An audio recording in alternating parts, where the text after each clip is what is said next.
Let me say it this way, trading addiction can be worse than gambling addiction because people view it as, oh, I'm doing something good, I'm doing something positive, I'm working towards these goals, I want to be successful. And as soon as you're in that type of mindset where you're trying to make things happen, it all falls apart. You often say trading goes against human nature. Can you elaborate on that? A moment it clicks for me happened 100 times. I'd send them a message or like, oh, it finally all makes sense. How did I not see this? Yeah. This has just changed my perspective on life, on everything.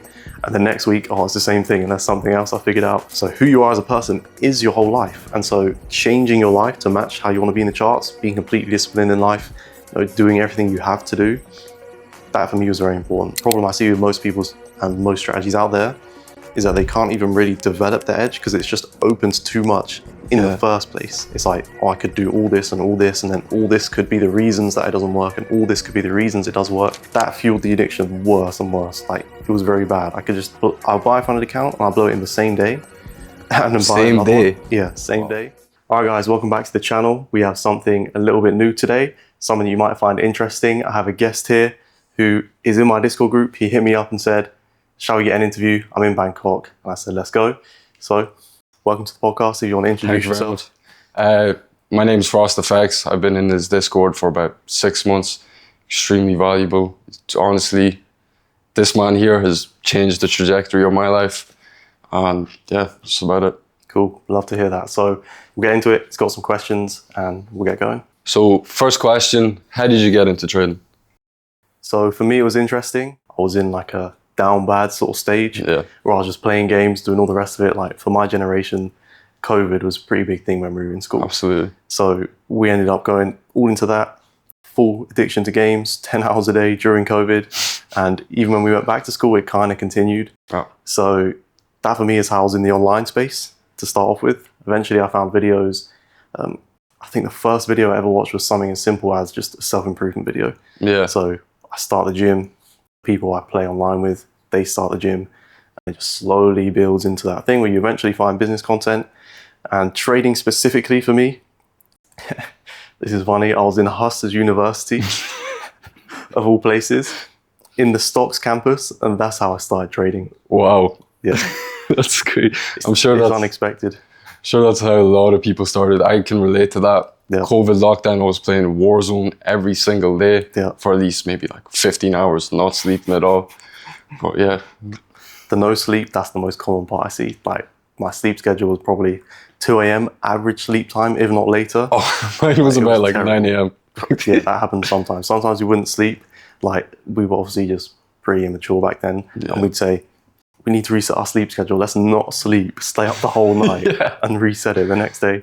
That's the type of stage I was in. So it's interesting to come that far from that type of stage. I think it's for most people, what I saw was if they didn't go through that sort of down bad stage, like obviously you feel pretty terrible if you're staying up, not sleeping forever, playing games. Yeah. So being in that state is almost something that gives you motivation to go through it. And the people who I didn't see in that state, who were just kind of comfortable, you know, they didn't get down bad. They didn't really care about any of the self-improvement stuff. Yeah. So I'm glad it happened because it gave me that motivation and reasoning to actually pursue something better. So always good sides to it. Absolutely. And what made you pick trading? Obviously, I know you had your agency that you're working on. Yeah, so that was the first business model and type of thing I ever tried. At the time, like, I don't know if you were in the space specifically back then for entrepreneurs, but Iman Gadzi, that was when he was blowing up. Oh, yeah. He was the biggest guy in the scene. So that's how I got into agency stuff specifically. And to be fair, it didn't go too bad. Like most people, they would just never get a client or anything. I had 2 clients. One was £500 a month. One was £1,000 a month. Really? Yeah, by the end of when I built it all up. And also at the time, I was making money from SoundCloud, which you know about that. So I was making money from SoundCloud as well, about £1,000 a month. So it was a decent amount to start with. We can get into this obviously as we go on, but that's kind of how I had money to start trading with, which was a good and bad thing. It led to a lot of unique experiences. Yeah, absolutely. But yeah, that was my situation back then pretty much. And you were just posting, what was it, playlist on SoundCloud and making money off that? So the SoundCloud thing is interesting. It started years beforehand, and it's the only reason I could make money from it. When I was in about year 7, 8 in school, I'm trying to think of the age that is, maybe 13 years old. this is when I started the SoundCloud account and pretty much massively into Juice WRLD music unreleased on SoundCloud. Same here, yeah. Yeah. So massively into that, and I was posting all the leaks, making the playlist. I ended up with the biggest unreleased playlist on crazy. SoundCloud. It had 130,000 likes or so on the playlist. Yeah, Wow. so it was literally the second biggest one on the app.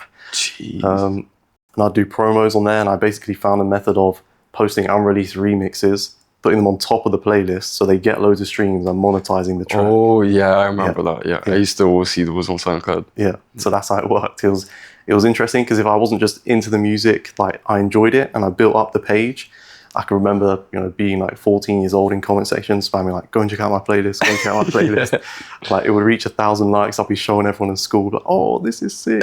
Like, that's how it started. So it was like completely unplanned for at the start, but it ended up with something like, I'm trying to make money from this on purpose, and well, it kind of worked. So yeah, that's good. And when you first started learning, did you do courses? Obviously, you had the Hustlers University, but afterwards, was it a YouTuber you watched? How'd you learn? So trading specifically, how I learned, so many people online. When I first started, I think I've actually spoken about this in one of my YouTube videos. Trading Geek, I used to watch a lot, and the content he posts is basically every strategy you can imagine, and just like a tutorial on it in each video. So I used to watch all of those type of videos for about a month straight. Similar YouTubers as well who just are posting loads of random content. And from this, somehow, into Mark Douglas and then professionals in the industry. That's who I started watching. Okay. So, like, for trading YouTubers, you wouldn't call them that. You would call them people who actually had jobs in the trading scene, whether it be, on Wall Street, in these type of places. Okay. Mark Douglas himself is like psychology manager of traders. That type of content is what I started getting into. And that stuff for me is kind of the biggest advantage I think I had back then, because it was so early on that I was watching it. And that's how I kind of developed the perspective that I gained on psychology being important, on, the actual factors to focus on, as well as that, just studying human psychology, all this type of thing. That's where my main focus was. And I think that's what, like I said, gave me the edge, because it was so early on. So I didn't really get into the wrong side first and then be like, oh, what am I really doing? I need to focus on serious stuff and then undo all of that. It was kind of into the serious stuff straight away. That's what I think gave me the biggest edge. Yeah, absolutely. And compared to when you started, what were your expectations and how did they compare to reality? My expectations at the start, you can imagine, more or less the same as everyone else. I thought insanely quickly, a ridiculous amount. Yeah. Like, in a couple months. I think the thing that catches people the most is, for some reason, like, they think TradingView is so much like real trading. Yeah. Not even to the point where I'm trading a proper strategy on TradingView, keeping losses on there when I take them. I'll be editing every single trade, like, oh, actually, I could have just done this and it would have been a win. Somehow every trade is a winner. That's the type of thing that you just do on TradingView as a beginner. So those are my expectations, and it's quite funny. I've got, obviously I don't have my phone right here, on my Snapchat memories, like, you can go through those and see from when I first started trading. I'll take like pictures of setups where I had a 2 pip stop loss and aimed for a 1 to 30, and I just perfectly hit it. Yeah. Those are my expectations, so not good for the first month. That's funny. Yeah. And was there a moment where trading finally clicked for you? Yeah, that's an interesting one. So yes and no. My friends are probably the best, like, to talk about this or from their experience. A moment it clicked for me happened 100 times. I'd send them a message or like a link to something I'd seen and be like, oh, it finally all makes sense. How did I not see this? Yeah. This has just changed my perspective on life, on everything. And the next week, oh, it's the same thing and there's something else I figured out. So yeah, these, like, the moments did happen when I thought, oh, this was it. But there was always something else that I didn't realize was there, just because I didn't know that I didn't know it. And so I'd eventually find that thing out and be like, wow, no way, this was the thing I needed. Turns out there's more layers. It's not that, it's this next thing. But eventually, like, when you can say it clicks, eventually it was just like, I kind of am profitable. I'm getting some payouts here and there, and I'm still finding things out though. I'm still having these moments where it's like, oh, actually it's this, or no way, I just found this out. But I was still trading fairly consistently. So it's interesting to me that you don't need everything. Like, I feel like people think I'm only going to make money, or get to the stage where I'm completely consistent once I know everything. Yes. And once I'm there, it's just like, cool, like I'm profitable now. I kind of know things. Right now, I'm still learning stuff, still finding stuff out. So you don't need the whole picture, every piece of the puzzle to get there, in my opinion. And my journey specifically shows that. Still learning stuff now. Been doing fine for a long time. So Yeah. that's how I view it. And what was getting your first payout like? Man, my first payout was an interesting story. I think my mum will probably be the one who can remember this most. Right. Even though she didn't know really what happened or like what a payout is. Yeah. I was working at Tesco's on the weekends for, Friday afternoon, Saturday and Sunday. I'd work there for some extra income. And so I get this payout on Friday. Right. In the middle of the day, and I work in the afternoon. And so I get this payout and, I request it and I'm going crazy. I'm like, oh, wait, oh my gosh, like going around my room with the adrenaline and with the stuff going on. I call up the job. No. I'm not coming in today. No way. Yeah. Like, how do I resign? Because I'm not coming in. Basically, something along those lines. And I go and tell my mum, I can't remember exactly at this point, but I'm like, oh, I've just made this much and now I'm not going to work anymore. And what was she like? I'm quitting. She was like, but she didn't, she wasn't too concerned. She was happy for me. Yeah. Like, gave me a hug, but she doesn't really understand what's happening. Yeah. Obviously, if she was a trader, she'd be like, you just made one random payout, why are you quitting your job? But I didn't really understand at the time. I thought, this is going to constantly happen forever now.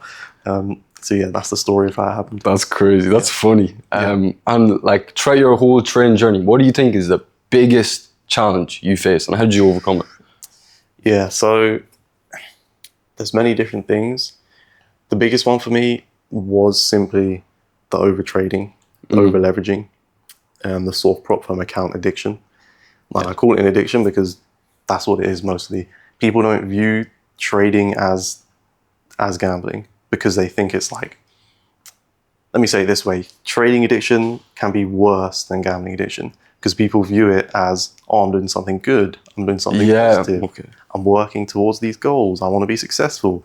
There's no gambling addict unless they're joking or messing around who's like, I'm doing this to get rich for my family, and so you have this illusion of, I'm doing this good stuff, I'm working on this good stuff. But in actuality, they go into the charts and they're just having pure dopamine addiction, trying to predict positions. And like I said earlier, with this sort of SoundCloud money I had, and the money I was making at the time, it wasn't really from work or anything like that. So I didn't value the money. It was just kind of coming in each month, 1,000, 1.5K from the SoundCloud. And I could just buy a funded account and not care about it because I didn't work for it. That fueled the addiction worse and worse. It was very bad. I'll buy a funded account and I'll blow it in the same day. And then buy another one. Yeah, same day. It was crazy. That first payout I got as well, that wasn't serious trading. It was literally, I bought the account 2 days ago. I passed the challenge. Next day I passed phase 2. And the third day I get the payout. So it's not serious trading at all. And that for me was the biggest thing to overcome because I just sort of had that money coming in. Yeah. I could just buy challenges and I didn't really care about it. So I developed bad trading addiction from that, which in hindsight is a good thing because I instantly saw psychology. I instantly felt that addiction, realized I wasn't trading at all. When I tried to stop, I was still doing it. So I was like, oh, so this is an actual addiction because I'm not just stopping because I want to. And so, overcoming that for me was the most difficult. It took a long time. And even in your career nowadays, do you still have moments of doubt if trading is the right path for you? Yeah, recently we've been on a tough losing streak. So, we all know that one. I speak to this a lot right now. It's obviously Trump getting elected. We've had pretty bad conditions, but the last month hasn't even been too bad. I haven't really taken any of the winners. Yeah. So, being in this type of situation for me, it's cool. You made this money in the past off trading. You have all the confidence in the world that you need, and so they're not doubts. It's just come on, when is this going to be over? Seriously, it's still going. All right, cool. I know what I need to do. I know the right thing is just keep going and trade properly. Yeah, it's a lot more difficult in the moment than it sounds, but for me, it's I've got the confidence now. I've made enough money from trading to know it works. Backtesting is important because if I hadn't backtested a lot, for me, when I first started on the main 3 pairs, I basically went from around 2005 to now. This was last year, so to 2024. And that tells you a lot, even just from 3 pairs. If I hadn't done that, like a lot of people I see, it's like, yeah, I kind of backtest. I've done 2 years and the strategy works. It's like, cool, but have you been through all these different conditions? Sometimes market cycles can play out over 2 different years. 3 years later, the market conditions are different. So those 15 years of testing, 20 years or so, you see different conditions.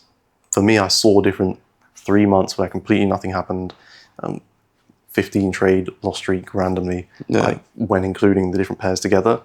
And so it's kind of like, now this is happening, it's just happening in the moment. I know they happen and I know they eventually pass. Whereas if I hadn't done the testing, if I'd just done 2 years, there was no losing streak like this in the last 2 years of data. So I'll be questioning everything. I'll be thinking, wow, is trading coming to an end? Has my strategy failed? Like, you can get all these negative thoughts and just spiral out of control quite easily. Absolutely. What adjustments did you have to make in your life to have trading as a full-time career? For me, there wasn't much, purely because of how I had things set up with the money I had coming in, plus the weekend job.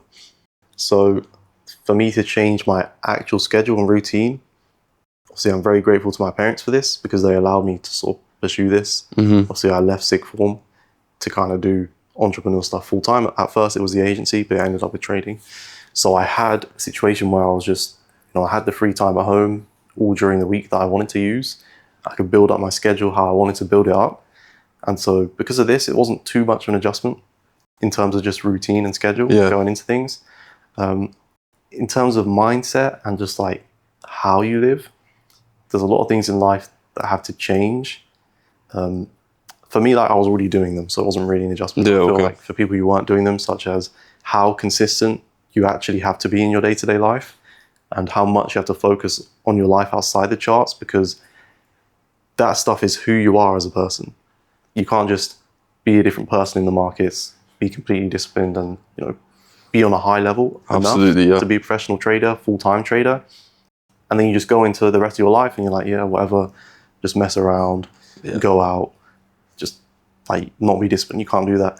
So who you are as a person is your whole life. And so changing your life to match how you want to be in the charts, being completely disciplined in life, doing everything you have to do, that for me was very important. So biggest changes for me, like I said, it kind of already aligned with who I was and what I was like already. But just having that pure focus in terms of I'm not really going out most of the time. It's just myself and my own thoughts. The times I go out to gym every day with friends, I do that. So it was enough socialization. But mostly I was focused on myself. And so my routine at the time was I'd wake up at sunrise. This was obviously best in summer. In the UK, there's no sun until like 8 a.m. in winter. So I'd wake up at 5 a.m., go down to the river. You can imagine the type of state you're in. No one's around whatsoever. It's sunrise. It's just pure peace and focus. Absolutely. Doing this once or twice is not going to make much difference. It's the consistency, doing this every day for 3-4 months. That made the biggest difference for me. And, for my IRL friends as well, they'll know because throughout the past year or so, I always spoke back to this time, this 3-4 months. It was in the summer when I was waking up at 5-6 a.m., going to the river, and I was in a pure focus state. I've never improved as much as I did in that state ever since then. Like the growth was ridiculous. So that for me was the biggest change in terms of life and how I acted in day-to-day life and who I was as a person. That gave me rapid improvement. That was the best part for me. Absolutely. And looking back on your entire journey, if you could say one thing to yourself when you first started, what would it be? That's a good question. I might have to think about that one a bit. What would I say to myself? It's interesting because being here in the first place, I don't really want to change anything.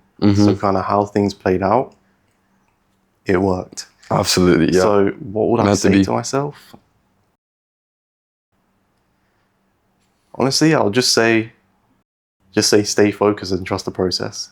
Like That's a big one. It sounds kind of cliche, but it is the most important part. At the time back then, I didn't know if I was going to stop or quit along the way. So if I said that to myself, it will guarantee it. Obviously, I didn't end up stopping. But I think for most people, that's the most important. And in terms of trading, don't strategy hop. Yeah. Because I was doing the same thing for so long, I could actually improve on it. And yeah, it's just the same in life. Doing that same thing for a long time, not stopping. Because there'll be times, again, referencing back to my friend, I'd call him up on Snapchat after, like, this is when I was trying to trade properly, the trading edition stuff was kind of stopped, and I'd blown an account. I'll call him up and be like, I don't know if this is what I'm meant to do. I'd be like on a walk in a forest. Absolutely. Like, this is so bad. I feel like I might have messed up my whole future by dropping out of school.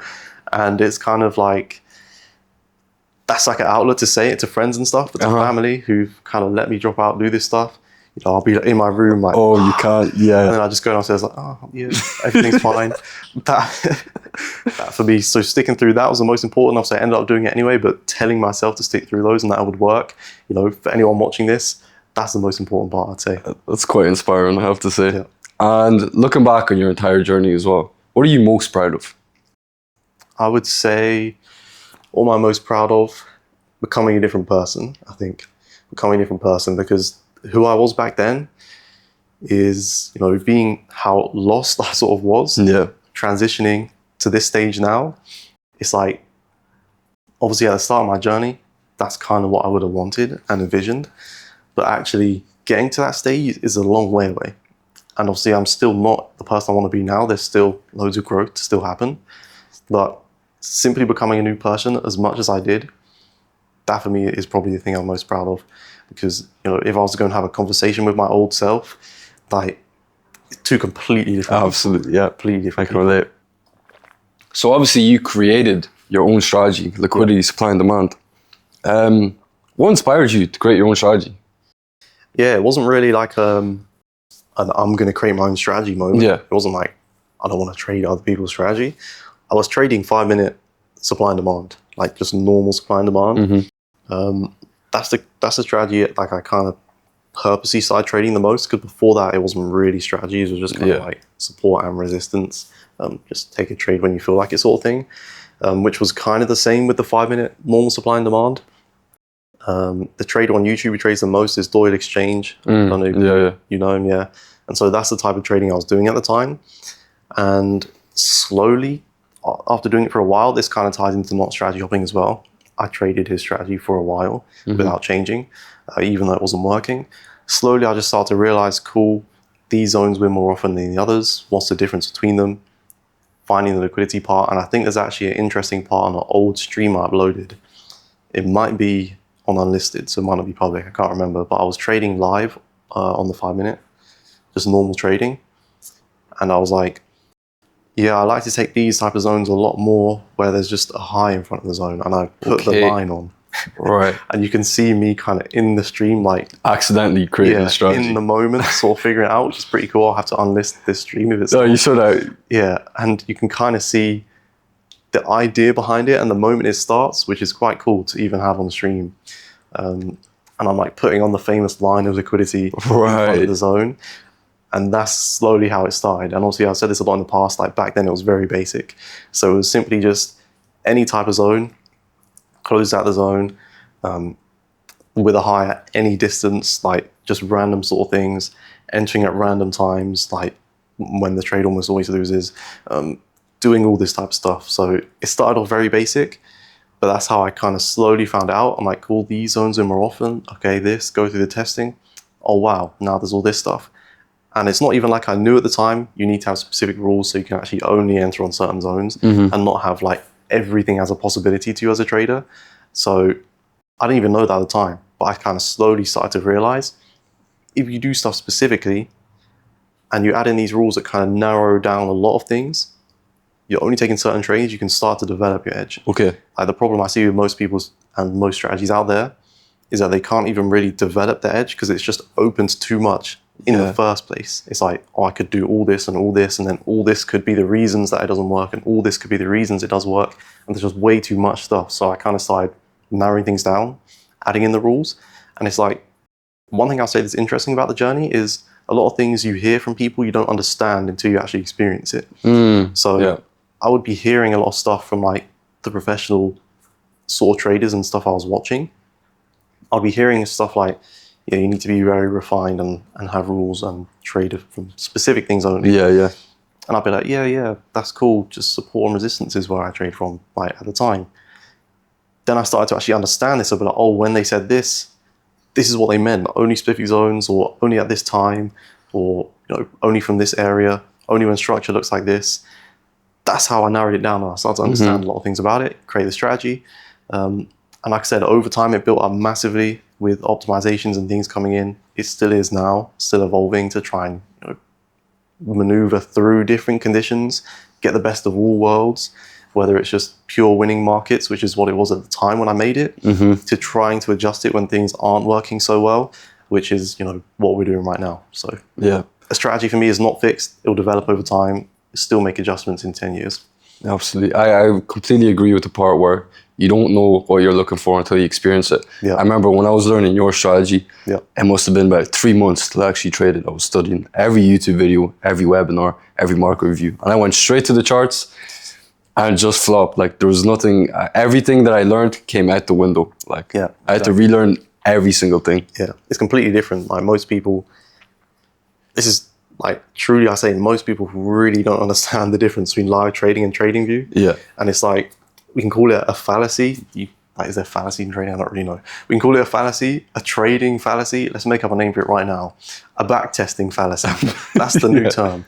Almost all traders, they have a backtesting fallacy where they think the live trading would be the same as backtesting. And I can't really describe why it's so different, but it's completely different. Yeah. And so like when you see a lot of these strategies, like 1 minute time frame, ICT concepts, with all this stuff going on, it's all well and good in backtesting, but in the live markets, it can be almost impossible to recreate. For some reason, the psychology, just the in the moment stuff, the different thoughts you can have, is so different to the testing. And that for me is one thing that so many people just don't really understand or realize. It's also why the live trading is so important. Like when I first started, I started with live trading. Yeah. And so I kind of had that idea. I didn't know it, but it was like in my subconscious. I kind of had that idea that live trading is not the same as testing whatsoever. Yeah. And what do you think makes your strategy different from others? Yeah, I mean, there's not much like specific differences. A strategy is just a strategy. Yeah.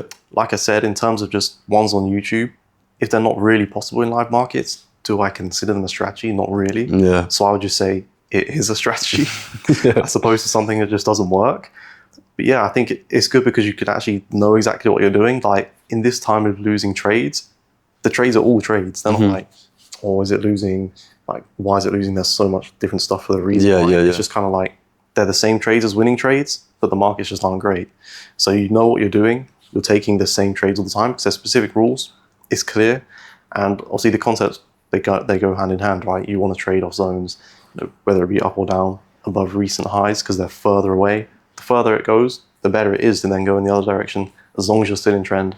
So obviously you get the high risk to reward trades when they end up playing out, because it's almost like, if I hit a 1 to 10, for example, which happens fairly often during winning conditions, if I hit a 1 to 10, I basically took the trade from the bottom of the move to kind of where it goes to. Yeah. So it's like you're trading from places that are a good place to get in at because they're far away from the target, and you get the small risk to reward with the fact that you just had liquidity taken, you're in a supply demand zone and it's untapped. You can enter and put your stop loss under the entry candle, which like for a lot of strategies, that doesn't work. You would have to put your stop loss, behind a whole area of structure or like 40 pips back. Being able to use that stuff to put the stop loss under the entry candle makes a big difference just in terms of Huge difference. So yeah, it makes it tradable pretty much. So straight back into it, you've mentioned that you didn't have a time frame when you first started trading. How important is patience in someone's trading journey? Yeah, it's one of the biggest aspects in the sense of not having a time frame. It's important to not try and force things to happen. When people have a time frame, it's kind of like, I want to become profitable in 1 year. That's just a simple example of it. But mostly it's like they've told friends or family that, I'm going to do this trading thing. It normally takes a year or 2 years. What happens then when they're 1 year, 6 months into things and they don't have results? They're not going to be trading the same way they were at the start or comfortably trying to become profitable on a positive journey. They're suddenly like, oh no, this is so bad. I need to do this. Or maybe they quit a job and they have 1 year, or maybe whatever it may be, to give yourself a timeline, whether it be even subconscious. A lot of people, they don't realize they have a time frame.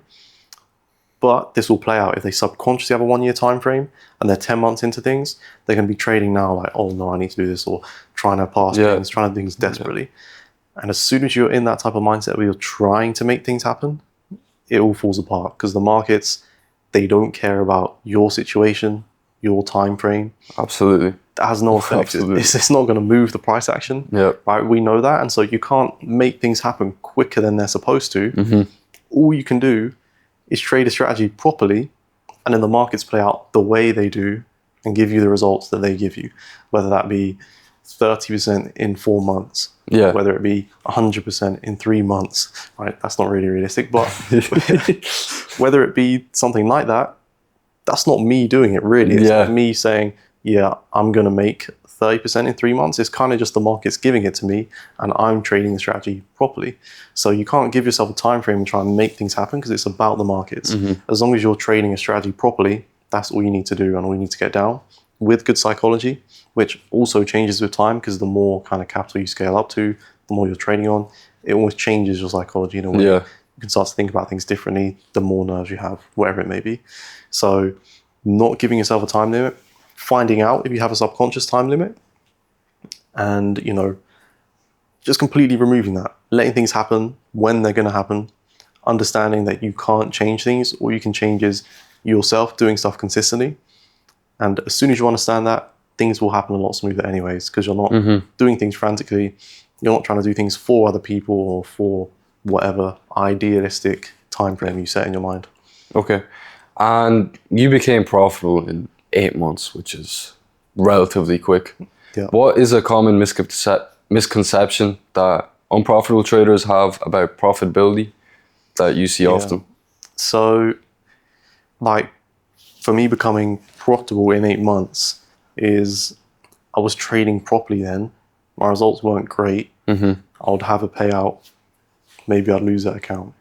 I'd get a 100K account and I had 2 payouts in a row. And I was trading, like, it wasn't like me making up a trade. It was trading a strategy. So even though it might not have been the best or most consistent, for me, that's profitable, because you don't need any more than that realistically. It's great when you start to fine tune and you do get more than that, but to start off with, that's really all you need. And so, like, most traders sort of view it as, oh, I'm going to have everything down and I'm just going to get payouts each month. Or I'm going to have everything down and then I'm just going to be profitable forever comfortably. There's things that come up, there's things that happen, markets might shift, all this type of stuff can go on. So, once you become profitable, it's always about maintaining that. It's not easy to just maintain that. You have to put effort into it. That's what I feel like most people kind of don't understand. They just think like, once I've done it, it's done. And that for me is not how it's played out. At least maybe it's different for other people. I don't know. I can't really speak for everyone, but you have to maintain it. So moving on then, you often say trading goes against human nature. Can you elaborate on that? Yeah, so that's something I say a lot to do. It could be my personal experiences. I completely agree with you though. Maybe someone's getting into trading and they're like already kind of disciplined. They're already sort of thinking in a certain mindset. But the biggest one that for me is always against human nature is just the pure probability side of it. Like, you can't really recreate trading's probabilities in real life anywhere unless you're actually just gambling. Like, is it poker? I think it's poker.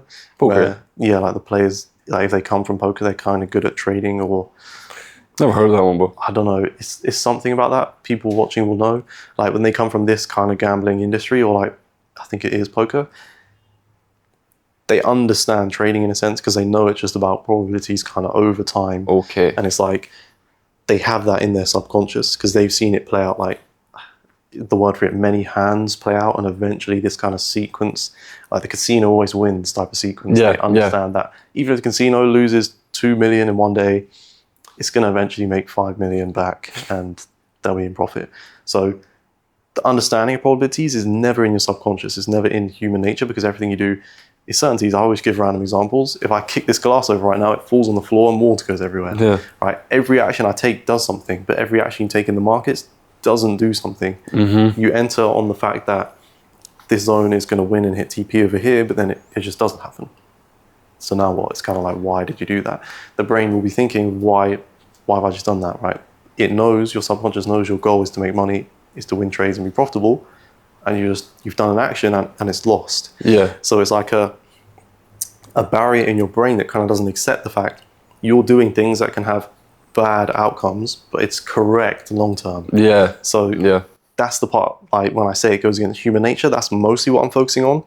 Apart from that, it's other things. Like I said earlier, you can't put hard work into trading. So Yeah. doing less is more almost. Slow is fast in trading.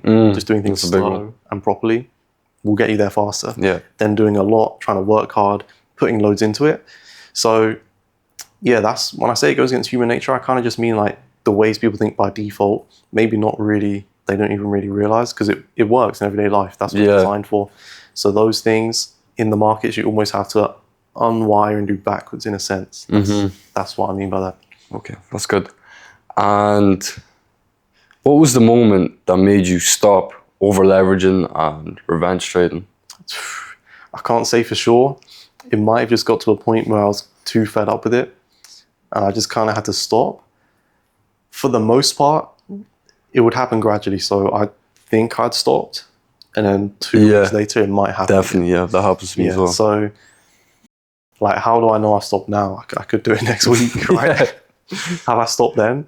So in terms of stopping, I'd just say it's something I haven't done in ages. Yeah. And getting to that stage took a lot of just pure discipline, but repetitiveness. It's like, I've done it so many times now. It's just kind of getting boring. Am I going to stop this and just accept the fact?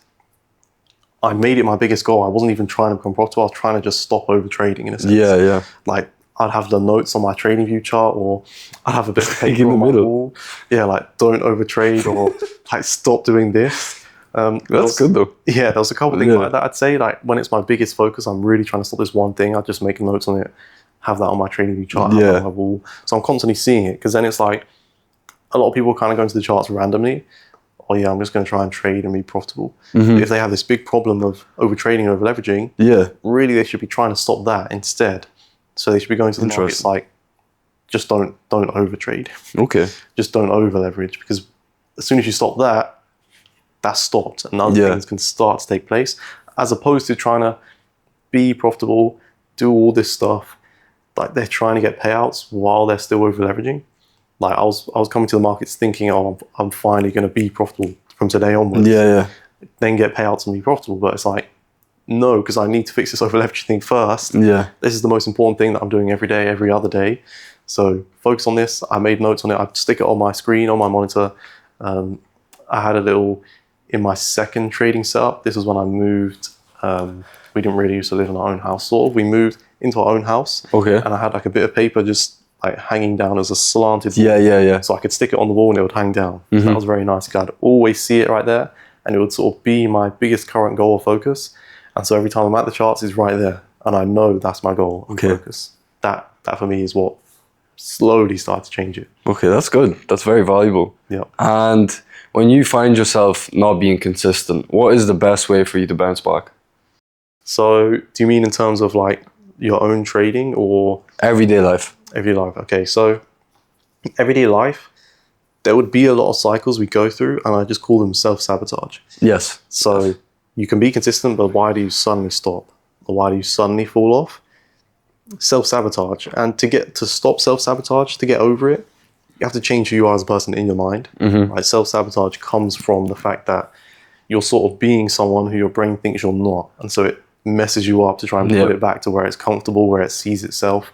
And so, like, I'd go through a lot of focus periods, where I'd mess up and be non-disciplined.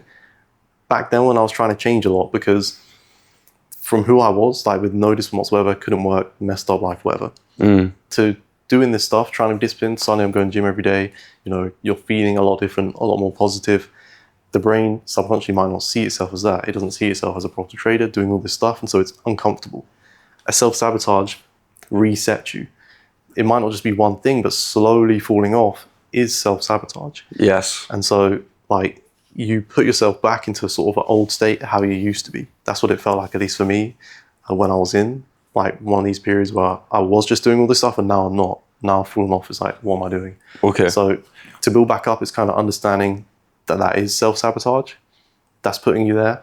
That is simply because you were growing and trying to change. one of the most helpful things is understanding that self-sabotage happens while you're up the most.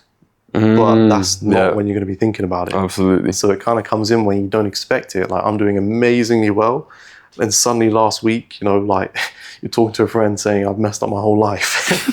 Something like that might happen. And it's like, so why is it kind of creeping in when I'm at the highest? One, you just don't expect it, but it's because when you're at the highest, that's when you're furthest away from how your brain was or who it thinks it is. So the self-sabotage brings you back down, makes you comfortable, puts you back there.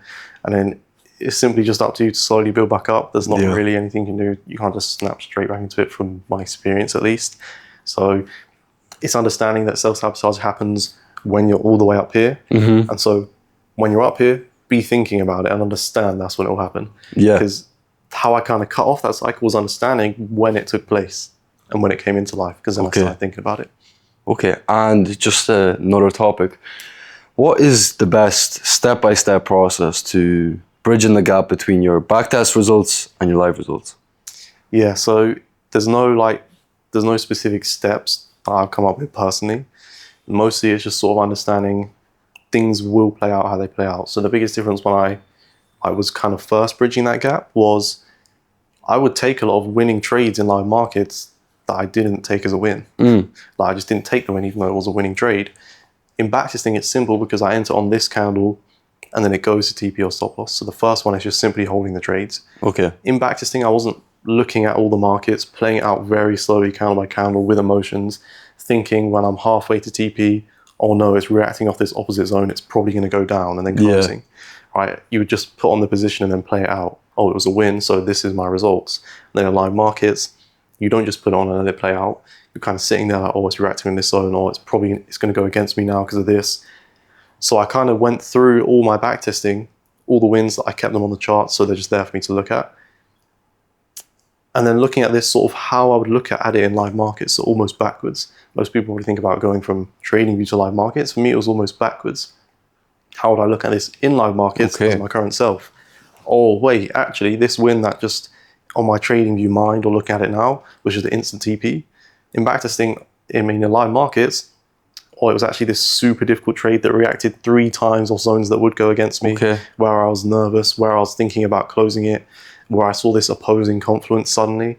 And those were the things that I sort of realized. How many trades in my backtesting looked like this? Oh wow, pretty much every position had an opposite zone reaction or something where it would move against me in the markets, and I'd end up closing and just not taking the win. That's the one for simply being in trades. So it allowed me to sort of, I need to just let these play out no matter what's happening. And then even just after a couple times with that in live markets, you kind of get used to it. It's like before I was closing every single position.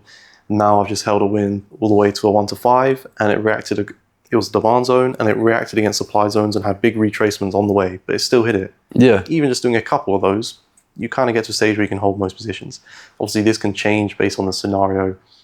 Maybe suddenly you're now on a 200k account. It's almost like you maybe have to relearn that. Because on the challenge phases or when you're trading beforehand, maybe there wasn't as much on the line, so you don't have that same level of emotions involved. On the 200k account, now suddenly they might start to creep back in. So it's important to build them up properly through the stages and not just kind of luckily get funded and then try and trade properly, because that's not going to work. So bridging the gap of holding all trades to stop loss or TP is kind of how I made that rule in the first place, right? We mostly just hold trades to stop loss TP when it's playing out. So doing that is one part. The second one is about taking trades in the first place. That's when you're obviously already in them. How many times in live markets will I take a position that is kind of, I've convinced myself it's good because I'm sitting there looking at all the candles. Maybe, you know, it's been like my first trading was on the 5 minutes. Maybe I'm sitting there for half an hour and 30 individual candles have just played out. 15 candles ago, I was thinking this, oh, it's so clearly going to go long because it looks super bullish. 15 candles later, like, oh, now it actually looks like this is kind of completely changed. Sitting through that in the live markets, being there for a long time, allows your mind to think so many different thoughts. Like, oh, it's actually going to go long this, or it's actually going to go short this. So much stuff goes on. So understanding in backtesting, it's just like skip to a point where there's an untapped zone. Oh, here's a zone enter. It's that simple. It takes like 1 second. There's not all these thoughts being generated constantly about, am I do this, am I do this, am I do this, or should I actually do this? especially in the live markets, when that actually happens, I would find myself in so many situations where it's like, oh, my original thought was just that it was going to go short. Like the first thing I thought when I just looked at the markets, without all the bias built up, without all the time spent there, was just this is going to happen. And then I end up convincing myself, oh no, actually take longs, do whatever. And then it just goes short. I'm like, oh man, my original, the whole time it was right what I was just thinking. Yeah. How did I even change? That can only happen in live markets. Yeah. It doesn't happen in backtesting. Absolutely. So there's so many different things you have to kind of find out in individual parts. Like, these are what they are for me and what I experience. For someone else, it might be something completely different. I never, like I said, with this kind of situation where I could just buy accounts with that money coming in, I didn't really work for. I never was someone who was hesitant to take trades or like, I really don't want to take this. I'm super nervous of what might happen. Yeah. So they just never end up with positions. For someone who's in that situation, they're going to kind of have to figure out what causes that, why it's there, and breach the backtesting gap to that. So it's just about thinking about the differences, understanding what they actually are, and then kind of bridging the gap, which is more easy said than done. Like the two examples I just gave are some processes of how I did two specific ones. Yeah. And how has your strategy evolved from when it first started and then what it is now? Yeah, so there's a lot of differences. The main ones, like I said, are just the rules. Before, or when I first sort of made it, I didn't like purposely make it. It just kind of existed. When I was first trading it, it was open to pretty much a lot of interpretation of everything.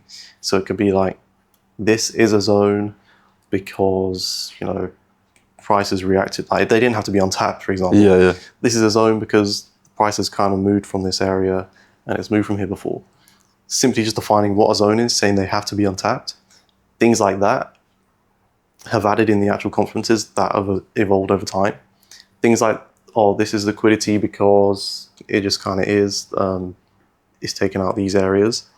That became specific. It has to be a low frontal zone within a certain distance. Yeah. So it makes sense as well. If liquidity is too far, it doesn't really have an effect on the zone. It's like, cool, liquidity was taken way back here. There's not really people buying against that now. Like, it plays into the fundamentals of the market, how they work. Like, people are buying, people that move the market, banks, whatever, they need sellers to buy against. Otherwise, their candles are just going to move the whole market instantly. Yeah. And so you get those sellers, places where stop loss are, places where liquidity is. So using those concepts specifically, linking them all together is kind of how it evolved. Because at the start, they were just kind of separate and random, if that makes sense. It was like very open. You know, there were so many trades you could take, which now you can't, just from certain rules. And because of that, there could be like 5 trades in a day you can take, which is just not going to be possible to be profitable. So cutting it down, adding in all the things that kind of made it specific, that's just how it evolved over time. Okay. And like I said, it's still evolving. Now the evolutions are mostly around avoiding, you know, extreme conditions or like events like this where Trump's been elected, sort of black swan events where the markets could just go bad, and how we can evolve it so that it can still be profitable and great during winning times. And then during these times, it's not too bad where you're just blowing accounts and there's so much stuff going on. The recent one, for example, was just removing extra pairs that weren't doing that good. In winning conditions, they would occasionally have wins. AN threw out a random 1 to 10, which is great. It's profitable long term, but in these losing conditions, if AN throws out 4 losses, sure, you're up 6% from the trades you've just taken, but those 4 losses in losing times plus all the other pairs just becomes too much. So doing those sort of changes is currently how it's evolving. And like I said, just becoming closed and specific is what happened over time. Okay. Now, moving on, what's a common mistake you see traders do when they use your strategy? Yeah, I mean, there's quite a few. The most common I would say is how they view things like not using overall market structure. So you can be profitable in testing from just kind of taking every zone, every position. Obviously, it's a lot easier in backtesting, but the way they see the overall markets is something that kind of has to be learned with time. Like, you can't just say the markets are bullish when they do this, so you just go and look at it and they're bullish. It's kind of that simple once you understand it, but in a sense, it has to be learned, because markets being bullish right now, if I show you a bullish market, it's not going to look the exact same as when the markets were bullish 2 months ago. You can say like, oh, this is just a splitting image of this. So it has to be learned what counts as bullish, and then you do your own interpretation and like understanding that. For me, from the testing as well, that was very helpful. I always say my own testing, going through this much data, built sort of an intuition for where the markets are going, what's bullish, what's bearish. With that intuition, you can then apply the principles and find out what the specifics actually are. Okay. So how much you react from key levels, how much momentum is going to different places. You can just sort of feel and understand the direction. That has to be learned. And so I see most people, they're not learning that through testing and understanding the overall structure. They're mostly just going through their own testing, like, okay, here's a zone, kind of put it on. Did it win? Did it lose? Cool, it lost. On to the next one.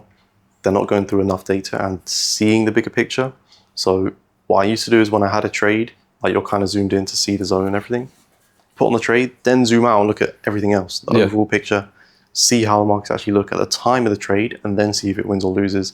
Sort of where we reach, when you're in that zoomed out position, you can see levels way back, how they interact with price now, where price reaches and all that type of stuff. Okay. So for me, it's mostly just that they don't value the overall structure enough or learn everything overall enough. They're mostly just focused on the zones and just a close-up view of things. Absolutely. I definitely fell victim to that. Yeah. And do you think that your strategy requires a specific mindset to apply, or can anyone apply it? Yeah, anyone can apply it, of course, in terms of just learning the basics. But you have to be viewing trading from the right perspective. I'll say that, like the professional side. If you're kind of all in the mix trying to pass an account within 1 week because you took, a load of trades, or you're trying to get results like right now, right away, which is, to be honest, what most people are like at the start. So you sort of have to have that long-term view and professional view of things, because it might take you 2 months, 3 months to pass an account, sure, but that's real trading. You just have to accept that. That's how long things take. You can have months that are amazing, like in October, obviously, if you go through the community win section, people just kept passing counts constantly. Payouts. That's not a common month, but it does happen. So sure, if you get lucky enough to start trading in a month like that, you can pass accounts in 1 month, cool. But the realistic conditions are going to be slower than that, 2 to 3 months to pass an account, to get them. Keeping them as well is a whole different thing. So trying to keep your challenges, all this type of stuff, it has to be learned over time with experience. But if you're viewing things the right way, from the long-term view, it's going to play out eventually. Absolutely, you're going to stick around for things and see the highs and lows, learn things, go through them. So it's just having that professional view, in my opinion. Okay. And then obviously you have your own Discord channel, which we'll get into now. What made you want to start the Discord at first? Yeah, for me, it was mostly just an entrepreneur thing, as well as the fact I understood the advantage of social media. Yeah. So it was like, let's say I have trading information, I can make money from this. Social media is one of the biggest things nowadays. It'll put me into loads of positions where you can know people. This situation right now won't happen. Yeah. Even just getting, like, right now, I don't even use Instagram or anything else, really, just YouTube. Yeah. So if let's say you build up an Instagram account to 100K followers, suddenly you can get into a room with loads of different people. It's the attention economy, like they say. All the things you can get, all the benefits that come from social media, from being out there, just having a name out there, having people to know, connect with, all this type of stuff comes from social media. So there was loads of two things. I'm an entrepreneur. It's the age of social media, and you get all these benefits from it. On top of that, I'd say the third thing is, once you're a trader, it's like, what do I even do now? I just kind of exist. I'm just go on the chart sometimes. You can't work hard in trading once you got there. It's like, hard work is the opposite of what you want to do. If you put hard work into things, you're at the charts too much, you're over trading, you're doing too much. You're doing too much extra things. So hard work you can't put into trading. Hard work I can put into content. I can upload daily forecasts in the Discord every day, make this content, make YouTube videos. Obviously, I'm about to start posting on Instagram Shorts as well. I can put hard work into that and do things. And that's kind of, at the start of my trading, like, if you're in an over trading addiction, I'm trying to put hard work into the markets. It doesn't make sense. Like, what is hard work in the markets? Do I change how the markets are? Change what price action is so I can take more wins? That's not possible. I simply just have to let the markets be themselves. You can't put hard work into it. So those 3 reasons for me was why I went down the content route as well. Yeah, the same here as well. And then moving on with the Discord, what can people expect when they first join? So we have pretty much everything in there at the moment.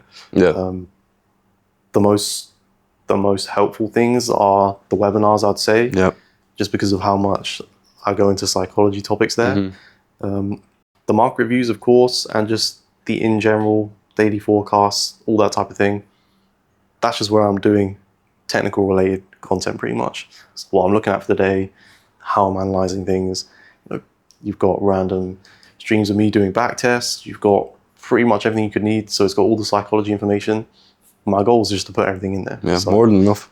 Yeah, it's got that. And then apart from that, it's just the community, the chats, got the people in there trading the same strategy as you. So basically it's got everything in there. I mean, I'm trying to think of something I don't really put in there, but there's not really anything. Literally everything. Like. Yeah, it's just worth it. Yeah, it's just all in one place pretty much. Yeah. That's what I was trying to create. And from your community, what is the biggest success story you've heard? Man, there's been a couple for the like. It's interesting because the biggest success stories, they're not really people who are in the Discord anymore. Yeah, it's like you can search. I don't really know what you'd search to find this, but it's like there's quite a lot of messages going back like 8 months of saying, I've got this now. I'm kind of where I want to be at. Yeah. I've got this funded account, and I've had consistent payouts. Thank you for everything. And now I'm just going to be leaving to trade on my own, just like without the noise. There's been a couple messages like that, going back like 8 months. Yeah, you still see them nowadays. Yeah, you still get some of them now. So it's like, those are probably the biggest success stories because they're people who are now like, they've used the Discord to become profitable. And so they're going to trade on their own, which is that's kind of the point of it, right? Exactly, That's what you'd want from a group where you're learning to trade and learning everything. So those are probably the biggest success stories in terms of just general wins. I mean, the biggest one in the community payouts is like 8 to 10,000, I think, or something. Yeah. In a payout, I believe it was in October. I'm not sure. It would make sense. That was pretty much the most ridiculous month we had. But yeah, those for me are the biggest ones. And if there was one thing that you wish all of your members understood, what would it be? I would say that it takes time. Right now, the market conditions, I would say if you haven't traded during sort of good conditions, I would pray they understand and stay to feel that and to experience it. Yeah, I would just say that it's long term. Things change with time. It's not going to be like, now I've learned trading and now it's just fixed. Yeah. And now I'm just doing the same things every day. It's like, now I've learned this, now I've learned trading. You need to do the stuff to maintain it. You need to do the stuff to maintain the lessons you've already learned so you don't go back over them again. Absolutely. Or need to relearn them. You need to do the stuff to adapt and move with the market conditions. So it's not like I'm going to get to a level, I know everything now, and it's just fixed. Now I'm done, I'm just going to trade profitably. There's always going to be stuff to keep up, to maintain, to keep evolving pretty much and stay to the high standard you want to be at. So that for me is what I'd say. If everyone kind of understood that, they would also be trading more at peace or more comfortable knowing it's not, what's going to happen next? I hope I can sort of get this result, or I don't really know what's coming next. It's just kind of like, this is the journey and the process. So however this plays out, however it goes, it's always going to be sort of the same goal in the end, the same destination. Exactly. And so I can just kind of trade through that with confidence, move through these times with confidence, whatever times it may be, knowing that in the end, it's the same place you end up. So whatever it may be, whatever you learn on the way was meant to happen pretty much. Exactly. And where do you see the community going in the future? In the future, it'll be great to expand it to the point where we could have meetups in different places. Yeah. That's the type of thing I'd like to do. Just to have people all over the world kind of trading the strategy and just be able to, like I said, do meetups and know people from their area who trade the strategy they do. Getting to that type of stage is what would be amazing for me. Being able to that'd be great. I went to FX Summit in Dubai in November, which is pretty cool to see. They're hosting an event. Obviously, it's like all traders from everything. But being able to host a type of event like that would be very cool as well. So yeah, there's a lot of things. There's a lot of things that could happen in the future. I'll let it play out how it plays out. Yeah, exactly. Instead of trying to just force anything to happen. If we grow, we grow. If we don't, we don't. I'll just see where it goes. Tell us your experience of it in FX Summit. That was pretty good. It was obviously in Dubai in November. Yeah. And it's pretty much all traders go there. It's not like a certain person or certain strategy. And they have different talkers. For me, I was with a friend and we both said the same thing. You can see a very big contrast and difference between the traders who are kind of not serious and the ones who are. Okay, So that's interesting. yeah, there were people who'd be on the stage or talking, and we'd just be like, "Come on now, is this serious?" and then there'd be people on the stage speaking, and we'd be like, "Wow, like how do I even learn this stuff?" The biggest, like Bob Elliott, you probably haven't heard of him. He does like macroeconomics on like data-driven points, market-focused stuff. When they were speaking, it was like, "Wow, this is pretty cool. I wonder how I learned this stuff." There was 4 of them on the stage, and it was advanced stuff. We were like, okay, there's a whole other side to the industry. These people on Wall Street at such a high level, knowing this type of stuff. Okay. But yeah, it was a great event just to, as well, like I said, see the differences between those sides of the industry and how these people with, 20-year track records, how they're thinking about stuff. That's the sort of path you want to align with, of course. Yeah. So that was probably the biggest takeaway from the event for me personally. Okay. See, me personally, I think I got quite lucky coming across your channel, but a lot of traders, they first get into trading, it's very hard for them to find good influences in the industry.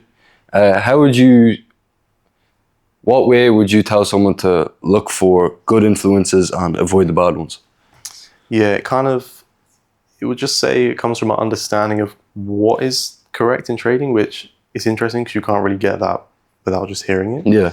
So I don't really know how you, like, it's almost lucky of who you find, like you said. It's kind of just like, if you never hear the serious information or what's actually true from like maybe 20-year veterans in trading and getting into that side of things, then you don't really know that it doesn't exist. You don't really know how. I'll use the Trading Geek example because I've already mentioned him before instead of throwing other people under the bus, but you don't really know that Trading Geek isn't a trader or his information isn't serious when you're just watching Trading Geek.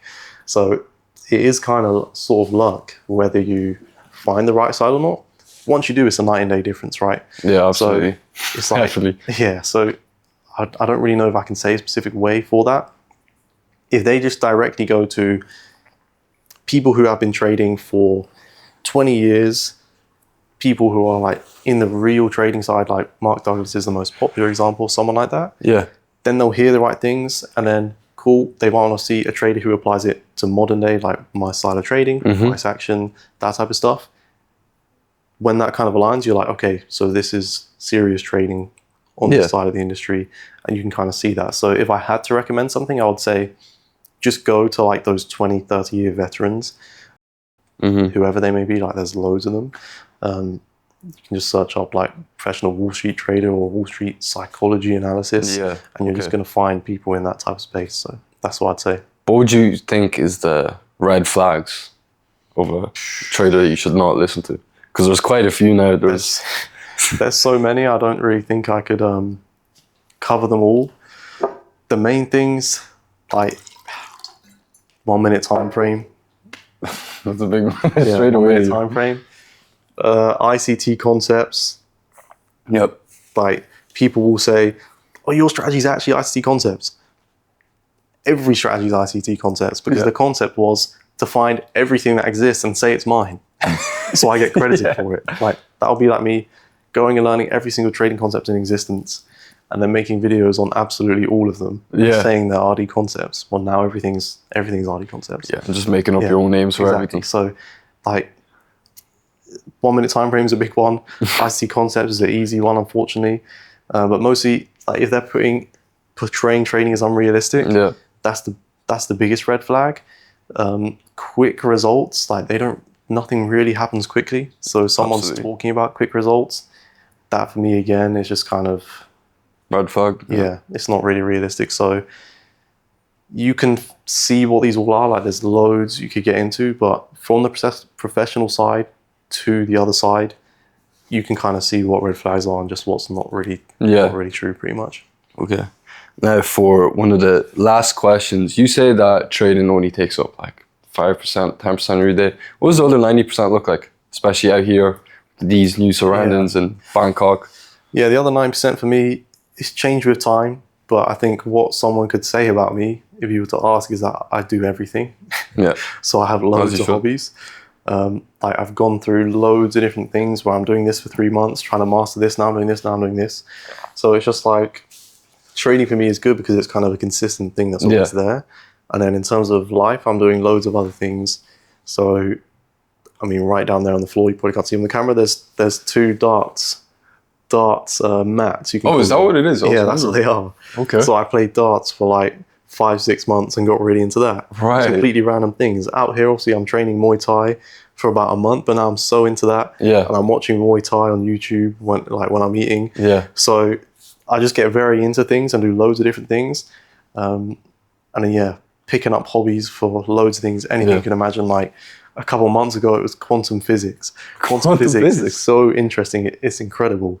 Like, That's interesting. seeing reality from the quantum view and like the possibilities that could be, it's incredible. And, like, I can say from that, at least you can gain a massive understanding of things. Like in life, you can get so many deep sort of introspective thoughts from kind of understanding that, because I mean, quantum physics is sort of like the fabric of reality. It's like, what is reality? So that for me was a massive interest. There's so many of these things. I was learning Japanese for like 4 months. Like I'm going to be learning Thai starting next week. Just constant things I'm kind of getting into. And the good thing about this is that it gives me so many different life experiences in loads of different avenues, which is something I'm grateful for with the trading and being in the situation, because I can kind of do that, right? So yeah, that for me, like, you can just kind of ask me about random things. I've done it. I mean, when you came to the apartment, there's loads of stuff over there when I was cooking. I left it out since last night, but I was cooking Thai food, frying that up. 10 chilies in there because I'm currently increasing my spice tolerance. But I just think it's hard. The spice here is crazy, man. It's unbearable. You say like a little bit of spice, be like, okay. Exactly. And you just get, oh my, it's too much. It's crazy. Like, medium spicy is probably extra. Oh, it's extra. You can't even buy it. I don't even think you buy it here. Exactly. Yeah, that's what gave me the motivation. Like, I need to increase my spice tolerance so I can eat food here. But yeah, just always doing stuff. I'm always doing something different. Yeah, that's good. So what do your friends back home and your parents back home, what do they think about all your success? Yeah, I mean, I don't really know. Like, it's interesting. Obviously, my parents are happy for me. They're proud of me. But they also, like, I'm thankful for them because they kind of let me into this situation by leaving school and that type of thing. But it's interesting how it just sort of happens. Like, I don't talk to people about what they think about it or how it is. It's weird how my first perceptions of what success would be like was pretty much all to do with just money. Whereas right now there's loads of things I can do that I still want to do. Family, relationships, loads of stuff, which, like, I just haven't really even got into or started yet. So how do people view it? I don't really know. Friends as well, nothing's really changed. It's kind of the same. I was in England just a month or so ago. We met up with friends who are the people who I went through the whole COVID fortnight thing with. And all the games. And then after that, we started getting into all the self-improvement and the business stuff. And so all them are doing the same thing, kind of? Similarly, yeah. They're all doing sort of their own path. And, like, we just met up in Cambridge. Okay. Exactly the same as how we would have before. It was no difference now that I'm here. Same with them. It's just, like, nothing's really changed, to be honest, in terms of relationships or how people think about stuff. Which was interesting to me. How people view it, I don't know. All my relationships are more or less the same. That's mad. A lot of people can't say the same. And are you, like, public about everything you've done with people from your hometown that you might not necessarily know? Maybe acquaintances or people just you're not that close with. And what do they think, if you know? Yeah, I mean, people, like, obviously not close friends or family. I don't really talk to people outside. Outside that, as a trader, like, or me coming up in the journey, it was mostly just by myself with a fixed routine. So there's no, like, loads of other people I know. I have old friends who I cut off at the time of leaving school, just so I could actually start to become a different person. Because obviously, I mean, one of the most common and cliche phrases is you're the sum of the 5 most people you spend the time with. And I kind of went fully into things. I did everything mostly to extremes, so I literally just didn't speak to them again, which for some people, for some people, like, you know, I had other friends who wouldn't really do the same thing. They kind of still hang around with them from time to time. And, like, I saw their progress be a lot different to mine just because of sort of how all in they were. It's almost like what are you willing to give up or sacrifice to get to where you want to be? And sure, it might have been more boring, or I didn't have as much going on when I didn't really talk to old friends or do things outside of it, just the focus and the journey. But I was more committed. I'd almost given up more things, so I was more serious in my mind. And I think the biggest places that plays an effect is the small decisions, the very small decisions in day-to-day life, where you could very easily just do this small thing. It doesn't make much difference. But I was fully committed. I've given up all this stuff. So one small little decision here and there meant a lot more to me in a sense. Whereas if I think about someone who was kind of half committed, maybe they did, not everything they could do. They're like going along with the journey kind of. In all those small decisions, they might easily take the easy other choice or the slight other choice. And those ones add up a lot over time. That was quite a side tangent to the question. No, that was perfect. But yeah, that's how I kind of see going all into things and focusing on things. So yeah, in terms of other people like outside the close circle, I couldn't even really say, because I didn't really speak to them much anymore. Yeah. And a lot of people say that 0 to 10K is the hardest part of entrepreneurship. How was that for you? So that for me was, it kind of rings true when I think about it, because not in terms of how difficult it actually is to just get there and get the money. Yeah. It's mostly how you view things, because when you don't really have it, you view 10K as so much and such a journey to get to that. So I'd say, it's the hardest just in terms of how you think about things, because once you're there, it's like opening your mind to reality. Yeah. It's like when you're making 10K, you're like, wow, this is possible. All this is also possible now, because you can see, like, you've done one journey, so you can see all the rest in a sense. Okay. So yeah, I'd say it's more difficult in terms of just viewing it as a real thing. Like, but in terms of actually making the money, like getting from 0 to 10K a month is not going to be as hard as it is from getting to 10K to $1 million a month, because that's just like, you have to completely change everything, do completely different stuff. If you even end up getting to that level, that's a very high level to be at. Yeah. You're going to have to do so much stuff completely differently. But you can see it's possible as a journey, because you've done the 0 to 10K. So psychologically, I'd say, it's definitely the hardest, just in terms of seeing it's real. But in terms of the actual money side of things, you kind of just have to do simple habits for a consistent amount of time, and just carry them out, and you can get to that level. I mean, if we were to see how many people around the globe are making 10K a month, it's going to be quite a lot. And it's not going to be some like extreme individuals who are like crazy doing everything so differently. It can be kind of normal people. And so, it's not too difficult in terms of actually getting there, in my opinion. Okay. And, how do you look back on your first 2 videos? I think they were Day in a Life. Yeah, they were. The Journey to, I think, a Millionaire. I think they were something like that. Yeah, Journey to Becoming Rich. Yeah. That's the one. Yeah, like you can see back then the kind of whole different people. Yeah, I was a completely different person. But you can also see how I didn't really view things properly. It was just like a classic sort of beginning getting into stuff and what I thought about things. You can very much see that. And like I said, I'm very happy I made those videos. You can see such a big difference to even now, just two and a bit years later, however long it's been. So yeah, those videos are interesting. I'm glad I had them up, because like you said, it shows. Never take them down, man. Never take them down. It shows that difference. I think that's such a good thing. I said earlier, obviously, in the podcast, Iman Gadzi was like one of the biggest people at the time. I don't know if you know much about him, but he has videos from like 8 years ago. I was going to buy his agency once. Really? Of course. I'm kind of glad I didn't. I ended up getting it. Oh, you did? Yeah, with the How much? It was expensive. I think it was like 1K at the time. Oh, I think it was, when I was going to buy it, it was like 2K, and I had a whole plan on how I was going to buy it. I'm going to work these specific hours, and I just gave up on it in a week. Yeah, for me, I bought it, and I think it was around the exact same time I just kind of left school, so it was the thing I was like starting on.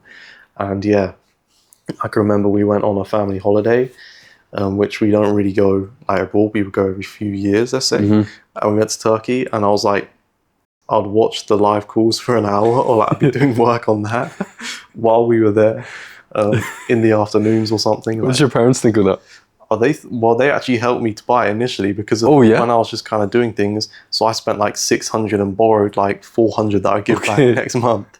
So it was an interesting situation. But like, they thought it was good, of course. I mean, they kind of helped me to buy it because I was getting into something and focusing on something. And if I think from their perspective, it's kind of like whatever I did, they would be happy that I was doing something. Yeah. Because before I was just doing nothing. Yeah. Like the game cycle, see anyone who's been in it, you've been in it. Yeah, absolutely. You can understand you just don't do anything else. You don't want to. You Exactly, just want yeah. You don't really have any other goals or anything else to you. And so it was like, I kind of picked up and they could see I cared about this a lot and was going into it. So I'm sure whatever it was, maybe they thought it was stupid at the time, like whatever I was specifically buying, but I'm sure they were happy that I was doing it and actually going into something. Okay. That's what I'd say. I completely forgot the original question. So did I. It's okay. Yeah, okay. And moving on to, you moved to Bangkok. How is it? I'm assuming you moved here alone. What's that like, the initial experience of you coming out to this massive city all by yourself? Like for me, for example, I'm only here a day, and just from the first day I stepped foot here, I was extremely overwhelmed. Like there was just too much going on everywhere. Yeah. I just didn't know where to start. What was that like for you?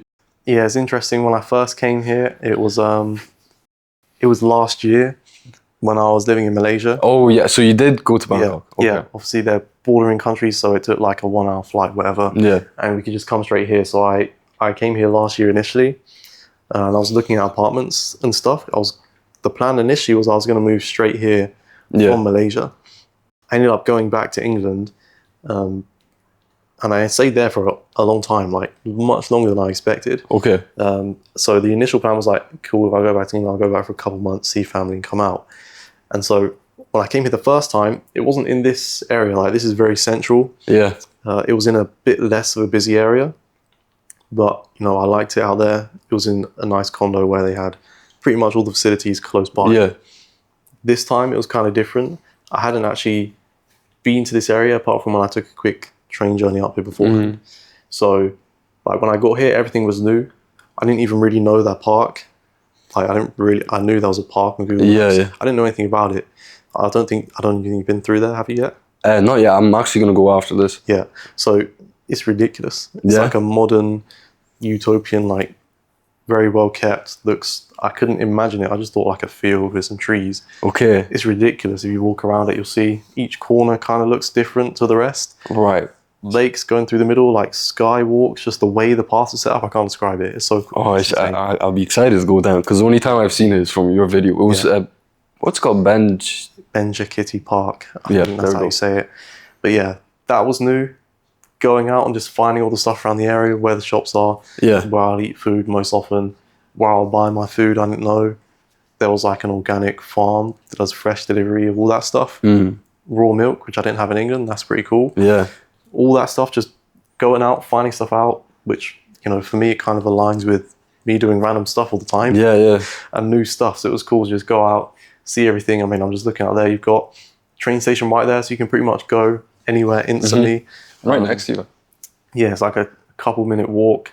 And there's just all around here, there's stuff. Just on the street behind this, there is restaurants up and down, of course. 7-Eleven, shopping centers. There's like a Japanese. They're everywhere. They're everywhere. Yeah, there's a Japanese onsen and a which? A Japanese onsen and spa place kind of thing. Okay.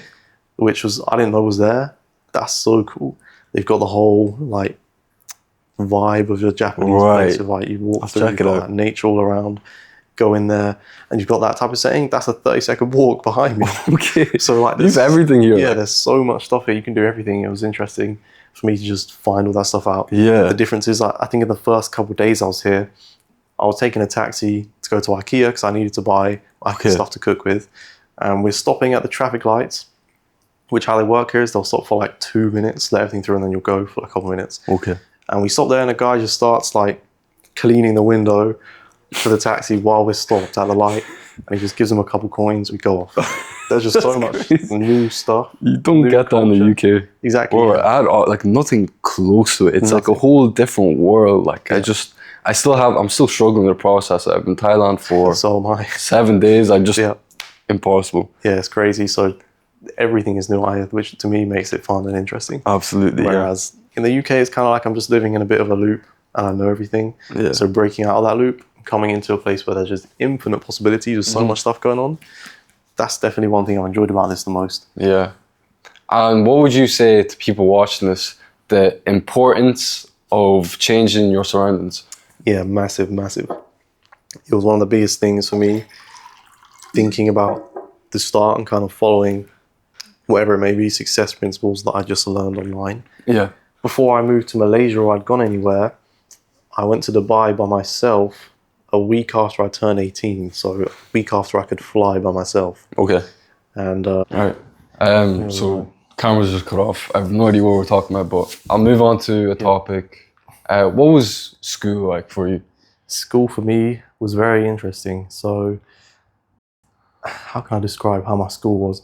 It was almost like phases of me being a different person, which it kind of is for everyone. Yeah, yeah. But in terms of what I was like, I start off as sort of like a popular kid, if you want to call it that. It's kind of cringe, but I was in that group. Popular loner.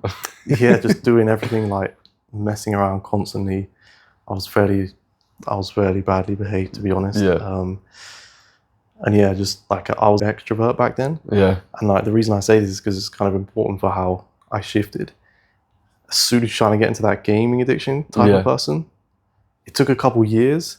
I very kind of quickly shifted to not being that person anymore, just sort of being an introvert. I would only speak to people in my friend group. Okay. After like year 10, I would say. So it's still like 3 years of school. But I'd only sort of speak to people in my friend group. And yeah, we were sort of all the same. Like, it was super weird because we were like people who were sort of addicted to games, down bad. But then we were also like normal, not like nerd type of people. Yeah, yeah. We probably eventually ended up like that just because we were like going so far into it. But man, we used to do ridiculous stuff, like not the type of thing you'd sort of associate with people who are addicted to games. We would be like going out, smoking weed, doing like ridiculous stuff that children obviously do at that age. And so I was almost like two people at once in a sense. It was very strange. And I ended up, obviously, like as things sort of shifted from me being that like extrovert, kind of bad behavior kid who doesn't really care about much, but like I was never stupid. I was always smart. So it wasn't like the council house kids who you see are misbehaving. It's like you're kind of funny and you understand what you're doing and you're not like taking things too far, just being purely obnoxious. So yeah, I was like that type of person, but we were also friends with like roadman type of groups. Yeah, bro, like, you have like such a similar story, like I mean to a T. That's great. Keep going. That's interesting. So yeah, I mean, I'd assume it's kind of the same for a lot of people nowadays in terms of just how school is in England, or you're from Ireland, so Ireland, those type of places. Same thing almost. But yeah, that's how I kind of started off, and then we transitioned to like we weren't friends with the roadman group at all. Yeah. And like there would be fights, like we would get into fights with them sometimes. We just didn't like them, but we also weren't just like nerdy type of people who would just completely like back down or not argue with someone in a sense. So it was almost like there was kind of two groups. I go through all that stage and eventually I'm like the full game addict after COVID, where I just don't speak to anyone and I'm like kind of awkward. So I end up in that stage, and that's where I transitioned. Like after slowly, I was there for like 2-3 years, just getting more and more down bad. Until eventually you find the self-improvement stuff. It's a couple months, I end up leaving school and starting this whole journey. So that was the transition. I think as well, you mentioned my old YouTube videos. You can kind of see me as that person in those old videos.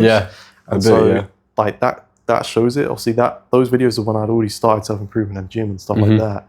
So it was very different compared to how I was in the worst sort of state, like weed smoking, game that's addict. a big one for me as well. Yeah, that type of person. So school life for me just sort of followed that journey to slowly getting to the down bad point, which was very good, because I don't think if I was like a very outgoing extrovert type of person in the start, like I was very sporty, I played football at quite a high level, I was just the type of person who you would not expect to be in that down bad state whatsoever. And then transitioning to that, it's almost like I could see the life before, I could see how I used to be, or very social or happy or doing sports, and I can see how I am now. So it gave me way more motivation to kind of get back to that, be who I kind of was before in a sense. Even though I was a child, so it's like, it's weird to speak about because like who I was before as a 13-year-old kid is not a person. So it's very strange or like interesting to think about how the journey for me through school and who I was at the time impacted me in the motivation, because like I said, I don't think anyone who really got to that down bad stage and went through that had the motivation in the first place to even change. So they just didn't really get into things. So school for me followed that type of path pretty much. Yeah, From the that's interesting. yeah, from how it started to how it ended, I was basically a different person, not for the better. Yeah. What's your like opinions on school as a whole? Yeah, it's And how were you like performing in school as well? yeah. So I was. It's a stereotype person who just doesn't try, but is like doing well. Yeah. Yeah, I don't know if you're the same, but like Exact same. yeah, I didn't do any work ever, but I'll just be kind of doing well. So, like, if you fit into that type of category, if you're that type of person, basically you're a high IQ individual. That's how you'd say it. But school is not catered towards high IQ individuals at all. It's like almost an opposite. So you're just doing kind of random memory tasks in a sense, and like putting people into bands based off how well they're remembering this stuff. Yeah. And just, yeah, it kind of just becomes about recalling random information. Apart from in English, which is more so making up information, I feel like. Yeah. Like just read some text and make up something about it. So yeah, I was always doing well. And like the further I went into being down bad, the more of it kind of became like, I might have to put in effort to keep this up. Yeah. The only time I actually did work, like for the first time I purposely did work outside of school or like at home, was when I went into A-levels and A-level physics. I could see that I actually couldn't keep up without doing any work. Yeah. So after like 3-4 months of that, I would do occasional work at home, which kind of built up into more stuff because that's the exact time I was getting into that sort of self-improvement. Yeah. So I saw work as a positive thing. Like, I've never done work my whole life. Now it's kind of good. I'm changing and starting to do work. Yeah. So yeah, that's how that's what I was doing in school in terms of academics. I was in the top sets for pretty much everything. And I started to slowly fall off as it moved into A-levels, and that stuff became too difficult for me to just not do any work whatsoever. But yeah, I just kind of view it as, it puts you in just that memory recall type of state. And if you're, like I said, a high IQ individual, you probably have all these aspirations and interesting stuff you want to do. You're kind of doing loads of different stuff, which aligns with someone who fits into that category. School just completely shuts that all down and kind of limits it into certain things. And it just becomes so uninteresting to anyone in that category. It's just like, yeah, it just becomes sort of boring, fixed information recall as opposed to finding stuff out. And that was actually interesting for me because when I left school and I took on this whole journey, I went from never doing any work, not even being able to sit and focus on something, to enjoying work. Because I was finding stuff out myself, going all down my own routes, researching stuff. And it almost just like awoke some sort of new life inside of me where I thought of learning completely differently. Like, I hated learning. Someone said the word learning, it automatically is negative to me. And it becomes something good that I actually enjoyed because I was doing all this stuff like learning language or learning about quantum physics. When would I have done that before? Just doing all this stuff, it completely changed how I saw learning perspective. So school for me just kind of puts it all into a negative light and just limits the potential basically of people. Completely agree. We'll move on to second to last topic. Cool. Back on Thailand, how would you recommend someone to move out here? Like, what would they need for someone that's starting from zero? Yeah, so if you want to move out to Thailand, you can live here for, let's say, £1,000 a month if you wanted. So if you're moving out with no income and you want to do that for the experience, like moving out, getting into different places will completely change your perspective and rate of growth. Absolutely. This is actually what we were talking about earlier before it ran out. So I was talking about how I went to Dubai as soon as I turned 18. I just took a flight for like 3-4 days, and just so I could see wealth. So it wasn't just an imagination to me, and I could see different ways of life. So it was real. And I understood that I can get there. There's real people here just living this. What's the difference between me and them? They just have different experiences, so I can make up those experiences by learning the same things they know.